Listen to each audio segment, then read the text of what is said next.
ঢাকা ধামরায়ে উপজেলার কুশরা ইউনিয়নের দক্ষিণ কান্টাহাটি এলাকা থেকে গাঁজার গাছসহ আরশেদ নামে একজনকে আটক করেছে ধামরাই থানা পুলিশ।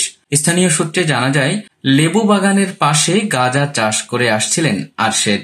গোপন সংবাদের ভিত্তিতে মঙ্গলবার বিকেলে অভিযান চালিয়ে তাকে আটক করে ধামরাই থানা পুলিশ।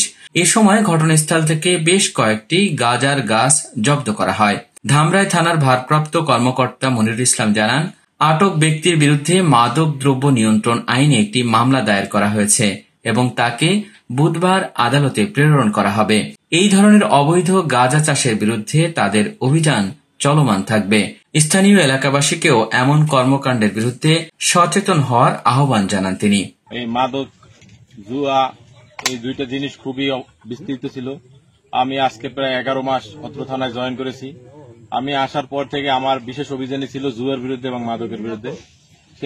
তারই একটি ধারাবাহিকতায় আজকের কুশরা ইউনিয়নে beat officer SI Ziaur Rahman মাদক ধরার জন্য আসে এবং সোর্সের মাধ্যমে জানতে পারে যে অত্র এলাকায় মাদক বিক্রি হচ্ছে।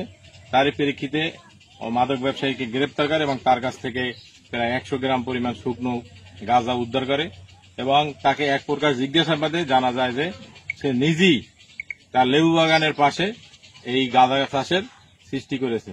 তো আপনারা দেখতে পাচ্ছেন এখানে কত বড় আকারে হয়েছে, তারা আদর যত্ন করেছে। এমনকি একটি ঢাল ভেঙে যাওয়ার কারণে দেখেন ওই যে খুঁটি দিয়ে রাখছে। এই সব জায়গায় মাদক কম বেশি চাষ করে সম্ভবত তারা এভাবে করতেছে। তো আমার পক্ষ থেকে একটাই কথা, যে ধামরাই থানা এলাকায় কোনোভাবেই মাদকের ব্যবসা করা যাবে না। মাদক ব্যবসায়ীদের বিরুদ্ধে আমাদের অভিযান চলমান আছে। গতকালকে আমরা 2টি অপারেশন করেছি, আজকের আবার এই গাঁজার উদ্ধার করলাম। তো আমাদের এই চলমান স্থায়ী থাকবে এবং আপনাদের মাধ্যমে বার্তা দিতে চাচ্ছি যে ধামরাই এলাকায় কোনো ধরনের মাদক ব্যবসায়ীকে ছাড় দেওয়া হবে না এবং তারা যেন এখন থেকেই ভালো হয়ে যায়। এটাই আমার আপনাদের মাধ্যমে সকলকে সতর্ক করা।